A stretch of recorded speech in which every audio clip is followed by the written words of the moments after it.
इनमें से किसके ज़रिए हम बच्चों में ज़बान की सलाहियत को बढ़ा सकते हैं? तो बच्चों में ज़बान की सलाहियत को बढ़ाने के लिए उन्हें कम्युनिकेशन करने का, संप्रेषण करने का ज़्यादा से ज़्यादा मौका देना चाहिए। यानी कि मुवासलात के लिए ज़बान को इस्तेमाल करने का मौका दे करके हम बच्चों में ज़बान की सलाहियत को बढ़ा सकते हैं। अगले सवाल में पूछा जा रहा है कि लिखने की महारत को कैसे आप बढ़ा सकते हैं एक स्टूडेंट की।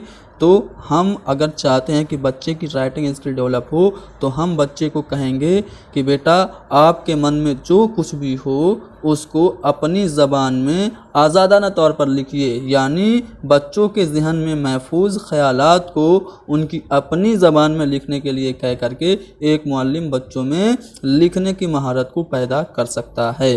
अगले सवाल में पूछा जा रहा है कि मतन पढ़ने में किसकी अहमियत ज़्यादा है। तो मतन पढ़ने का मतलब सिर्फ हरूफ की अदायगी नहीं है, बल्कि मतन पढ़ने का मतलब है मतन के मानी समझना, टेक्स्ट की मीनिंग को समझना।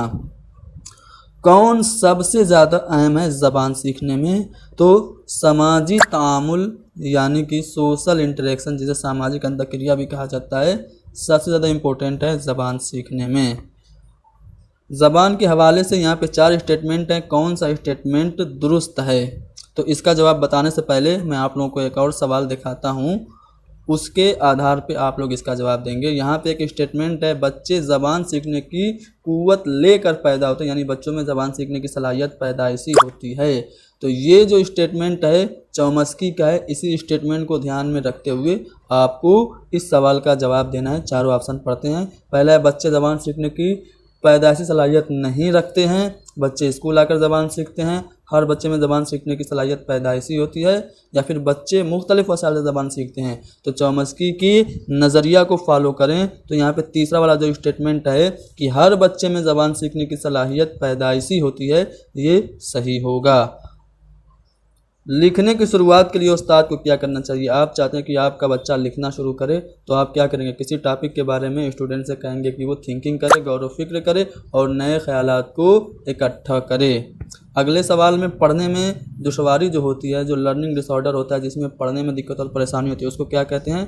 तो डिसलेक्सिया कहते हैं। ठीक है ना। मान लीजिए कि आपकी क्लास में कोई हिंदी की स्टूडेंट आई है और वो आपकी ज़बान सीखना चाहती है, उर्दू सीखना चाहती है, और वो सीखते हुए गलतियां कर रही है, तो एज ए टीचर आप क्या करेंगे? देखिए, गलतियां स्वाभाविक होती हैं, सीखने का हिस्सा होती हैं और तदरीसी आमूसी अमल में बहुत ही ज़्यादा कारगर होती हैं, बसीरत देती हैं बच्चों को। इसलिए हमें अगर बच्चा गलतियां करता है तब भी उसे ज़बान सीखने का ज़्यादा से ज़्यादा मौका देना चाहिए। यानी ऑप्शन नंबर 4 हमारा दुरुस्त है। आपकी क्लास में एक लड़का जो है वो देख नहीं पा रहा है, उसकी बीनाई कमज़ोर है, तो आप क्या करेंगे? तो दृष्टिबाधित बच्चों को यानी विजुअल इम्पेयर्ड स्टूडेंट को पढ़ाने के लिए हम ब्रेल लिपि, ब्रेल स्क्रिप्ट का यूज़ करते हैं। साथ ही साथ हम उन्हें ऑडियो एड्स के ज़रिए पढ़ाते हैं, यानी कि मतन को सुनने और पढ़ने के लिए ब्रेल किताबें और समई मवाद फराहम कराएंगे।